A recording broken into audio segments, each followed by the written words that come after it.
In this section of the ethics course, we're going to be discussing the role of the Indiana CPA Society's Professional Ethics Committee.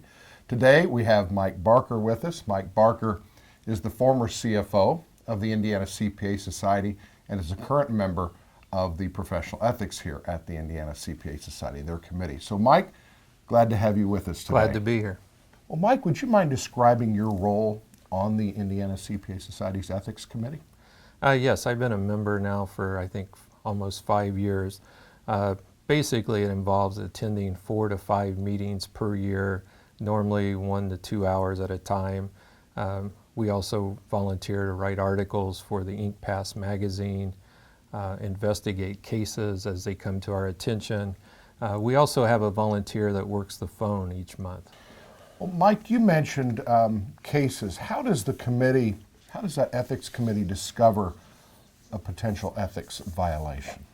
We get referrals from the AICPA. As you know, we investigate those issues jointly sometimes, especially with HUD audits or Department of Labor audits. We can get complaints from various regulatory agencies, can refer issues to us, other government agencies.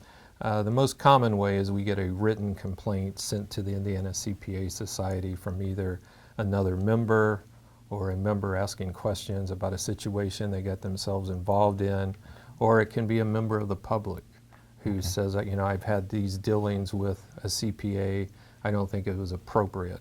If a member has been accused of an ethics violation, you first look to see, is there any legitimacy to that claim? Now, if you find that, okay, there's really nothing here, maybe someone's just mad at that CPA for whatever reason, they didn't like the tax return outcome or whatever, then sure, you move on from there. But if there's substance to it, what's the next step? If we determine that there is sufficient evidence to suggest that a violation of the AICPA Professional Code of Conduct has occurred, we'll investigate that further. We'll form the subcommittee, as I mentioned earlier. We'll draft a letter, an opening letter that will go to the CPA in question.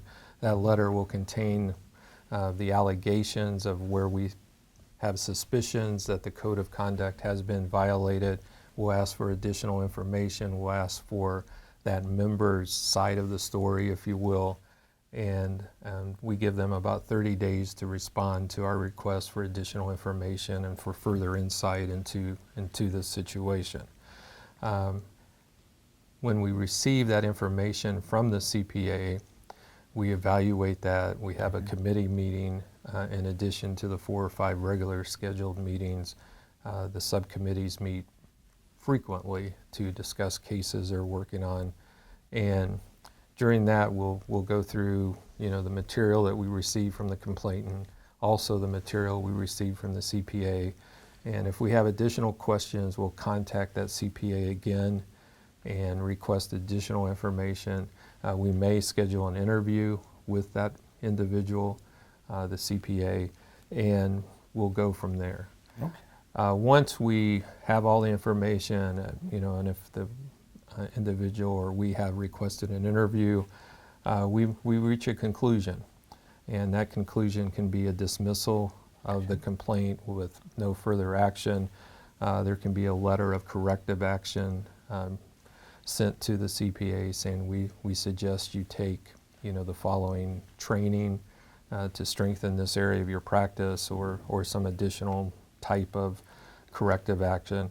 It can also, depending on the seriousness of the violation, result in a suspension of your membership in the Indiana CPA Society or your dismissal from the Indiana CPA Society. What else would you like to share about their role and their purpose and what they're really trying to accomplish with our membership in this area of ethics?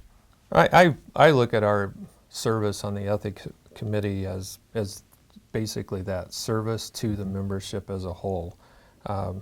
We have people available each month to answer ethics hotline calls.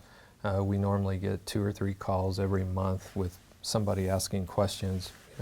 If I take this action, am I out of compliance? Or, I've got myself involved in this situation. what is the best course of action that I can take. So we spend a lot of time, I think, helping members before they get kind of in this quagmire of an ethics violation. We educate the membership. This video series that you're working on is an example of the type of thing that we would participate in. And so the committee's philosophy is not, would you describe it as one that's, how do we want to put this, going after the CPA and trying to, suspend their membership or find a violation, or is it more that you're, like you said, you're looking to educate, trying to keep them out of issues and trouble, and also to just be there to maybe listen to them? No, I think it's definitely, we do not have people on this committee that have a got you attitude. That, we're just sitting around waiting to be able to investigate the next case. We feel like if we are proactive in getting the information out to our membership, that we can negate a lot of these complaints before they ever occur. So I think our role is not only to investigate complaints when they occur, but to be proactive and to get the information out to our members so that we avoid complaints in the first place. And we take the investigation process very seriously, as do our members. No one wants to get an opening letter from the ethics committee. And we recognize this causes a lot of stress on our members who mostly want to do the right things. Would you describe, for those taking the course today, some of the most common ethical violations that the committee sees in the course of a year? Typically, our complaints would fall into a few broad categories. Not always, but we get a few complaints every year where a new CPA has taken over an engagement from a prior CPA firm. It's not typical.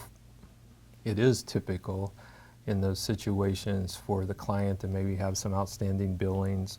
There could be some stress between the prior accountant, the new accountant, or the new client. And we have situations where CPAs refuse to turn over their working documents to help the new CPA get going on the audit or the compilation review, whatever the work is. And we try to remind our membership that if the documentation belongs to the previous client, you have an ethical obligation to turn that information back over. But you are saying that that previous CPA, if that client requests client-owned information, client-provided documents, they're required to turn that back, whether there's outstanding fees or not. But they don't have to, you're saying then they don't have to turn over their work product? There's no requirement to turn over their work product, especially in situations where they may still be owed fees. Okay. But if you have client records, you do, per the standards, have a professional responsibility to return those to the client. Okay. We also get complaints almost every year after tax season. We have a CPA that did not file the tax return in a timely manner, or failed to comply with some area of the tax code. We occasionally, and this is very seldom, we get complaints that a CPA has shared confidential client information with another family member, with someone else in the client firm. One of the most common areas, unfortunately, involves CPAs working together within the same firm. We have situations almost every year where there is some kind of stress, fracture within a CPA firm. Either partners leave, or a manager leaves, or some staff person leaves, and they take, sometimes they take client records. Oh, okay. They may take billing records, and they'll use that to go off and try to start their own firm. That is obviously a violation of code, yes. the code. So if you're involved in those situations, remember to take the high ethical road. Do not leave with your firm's records. when you go to start your own business. Mike, tell me, is there, I'm sure there are times where the CPA and the client, there's disagreements about, what services were to be provided, what services were actually provided. What are one of the things that CPA can do to help mitigate that problem or, keep that from happening? I think one of the best practices a CPA firm can be involved with is to have engagement letters with all clients that spells out what the client expectations are and what we as CPAs are going to deliver. That would avoid, the vast majority of these issues where the client may feel like they didn't get the services they paid for in the manner they paid for such services, and it would also help the CPAs understand exactly what the requirements of this engagement are. So we see even firms that are now issuing engagement letters for tax returns. Oh, okay. Down to that level, so that there's clear expectations on both sides of the table. Mike, I really appreciate your willingness to be with us here today, to provide that overview of the Professional Ethics Committee, to give us some insight into how those investigations take place and all those inner workings, and really the encouragement to those that are taking the course to just do the right thing. And so, Mike, thank you so much for your time. Appreciate it. I appreciate your service to the Indiana CPA Society and the members of this profession. Well, thank you for inviting me, and it's been my privilege. Great, So. thanks.